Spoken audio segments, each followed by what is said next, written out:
All right, so I've saved some of the best stuff for last. The final topic that we're going to hit for our DAX demos is time intelligence.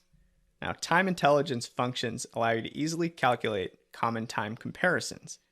Now, these are all built on the DAX calculate function, and they're all extremely flexible and easy to use. So the first one that we're going to talk about is performance to date. So it's going to start with that calculate function. We're going to be calculating some measure, whatever you choose. Could be orders, could be revenue, returns, profit, whatever it might be. And then we're going to use the dates YTD function in here and point to a date field in a calendar table. Now, dates YTD calculates a year-to-date total, but you can swap in other variations like dates QTD for quarter-to-date or dates MTD for month-to-date. The second time intelligence formula that we'll look at is the previous period. So again, starts with calculate, measure. In this case, we're going to use a date add function, point to a calendar date field, and then add 2 additional arguments at the end of the function. An interval type could be day, month, quarter, or year, and the number of intervals that you'd like to compare. So the example we're looking at here is basically calculating the measure for the previous month. So in this case, if you're calculating a revenue measure and you wanted to change this from previous month's revenue to yesterday's revenue, you would simply change that month interval to day and you're done. Then the third one that we're going to look at is a running total. And this one just has one additional function built in, starts with calculate. We're going to use the dates in period function, point to a date field, and then it just has one additional argument for that max function, followed by the same 2 final arguments, the interval type and the number of intervals. So the version shown here is a 10-day running total. You could change it to -6 and month to create a 6-month running total. And little pro tip, you can easily convert running totals into moving averages by taking that entire running total function and then dividing by that same number of intervals that you're using.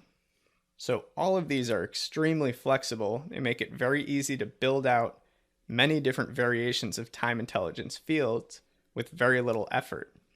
Now, my recommendation is not to worry so much about memorizing all of these. It can be really hard to keep track of whether you're going to use dates in period or date add and so on and so forth. To be honest, I have this sheet printed out. I refer back to this slide all the time. So it can be helpful to almost think of these as recipes that you consult when you need to build out these time intelligence formulas. So let's head over to the AdventureWorks file and build out some of these for ourselves.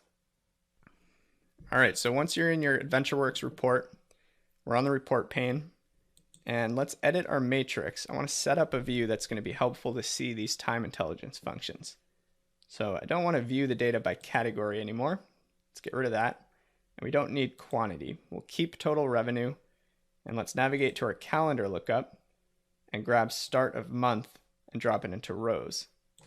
Now what you'll notice is that it's created this hierarchy automatically, and it's trying to be helpful. It's kind of collapsed it into years by default. If you don't want that, click the little down arrow and just say, don't give me the hierarchy, just give me the original field, start of month. And that will show me monthly level data through my whole sample. So there we go, monthly revenue. It's a good starting point to start working with these time intelligence functions. So let's go ahead and just kick things off in our sales data table. I'm going to right click, add a new measure, and let's start this one with year-to-date revenue. So we're going to name it something like YTD revenue. It's going to start with calculate, they all do. And the measure that we're evaluating is our total revenue measure. And now for the year-to-date time intelligence function, we use the dates YTD function. And we'll just point it to our calendar lookup date field. And remember, it gives me these options if I want to aggregate. In this case, I don't. So all I need to do is close out 2 parentheses and press enter. And now watch this. My matrix, I'm going to grab YTD revenue here at the bottom of my field list, the end of my sales table since it's alphabetical. I'm going to drag it right beneath total revenue in the matrix. And now you can see that it seems to be working properly. First month of the year, total and year to date are the same. Second month, year to date is adding the first two together. And then it builds and builds and builds until the final month of the year and then resets the next year.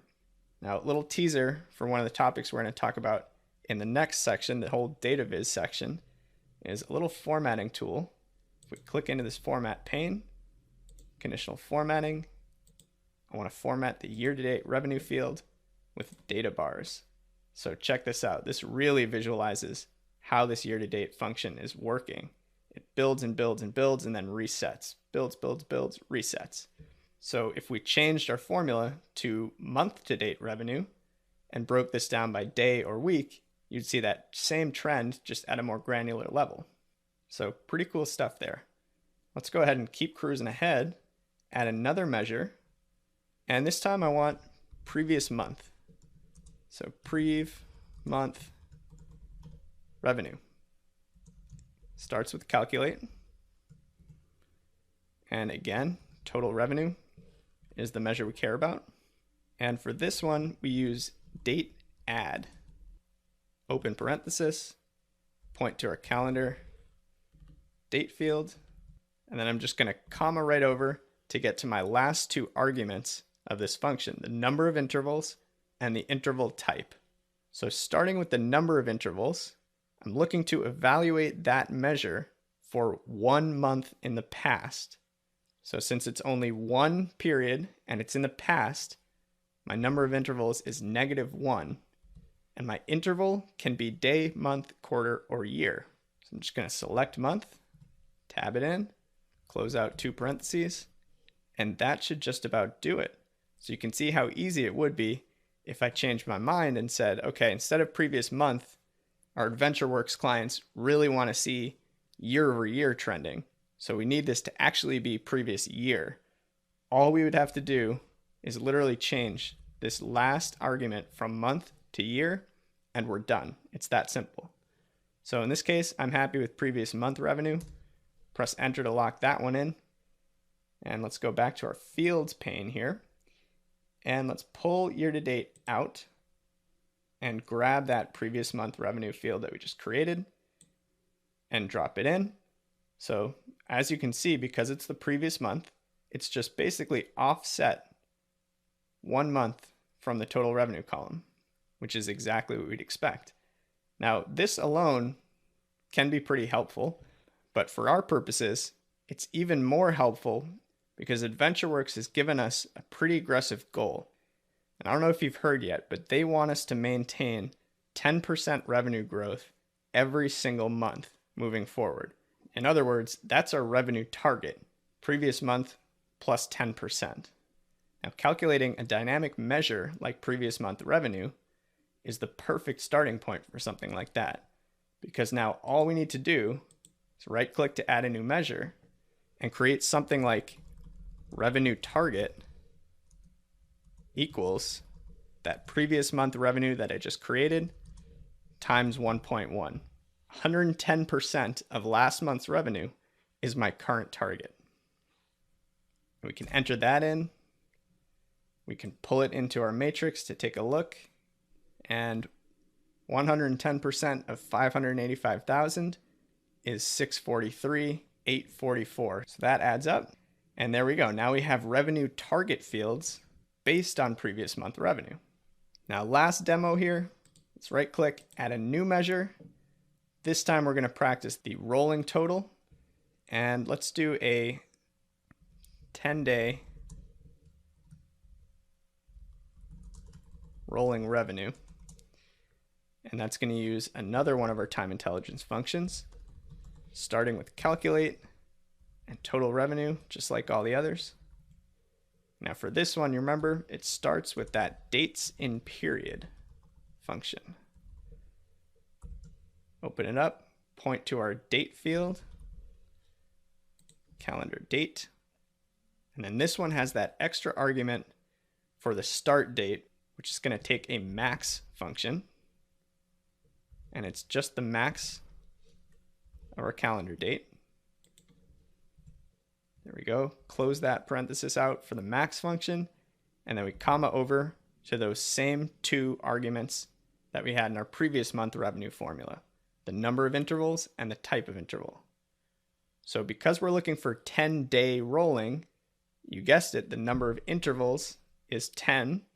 And because we're looking at previous periods, that's a negative, so -10, and the interval type is day. So -10 for the number, and the interval itself, day. Two parentheses to close it out. I know I'm moving pretty quickly, so feel free to kind of pause the screen, slow down the audio. These time intelligence functions really just take practice before you start to feel natural. But there you have it. That's 10-day rolling revenue. Press enter to lock that measure in. And now because I'm looking at months, it's a little bit too high level here. So I'm going to pull out my previous month and revenue target. And instead of start of month, let's go up to our calendar and actually pull in the date itself. And again, it's going to automatically bucket things and roll them up. I only want the date. So there you go, total revenue by day. Now if we grab our 10-day rolling, drop it in under total revenue, you'll see that the first date is the same as total revenue. The second date adds the first two, third adds the first three, until you get to the first 10-day window. And then basically that 10-day rolling history just shifts right along, and you can track how you're performing over that 10-day window tracked over time. So a really helpful kind of trending analysis that we can use to keep a pulse on how AdventureWorks revenue is doing. So that wraps up time intelligence, and that actually wraps up all of our DAX demos for the course. Remember, this was just a sampling of some of the most common DAX functions. Things can get much deeper and much more complicated from here, but hopefully this has helped to lay the groundwork and create a great foundation for you to start from. With that, we're going to quickly talk about DAX best practices and speed and performance considerations, and then it's off to visualizing data with reports.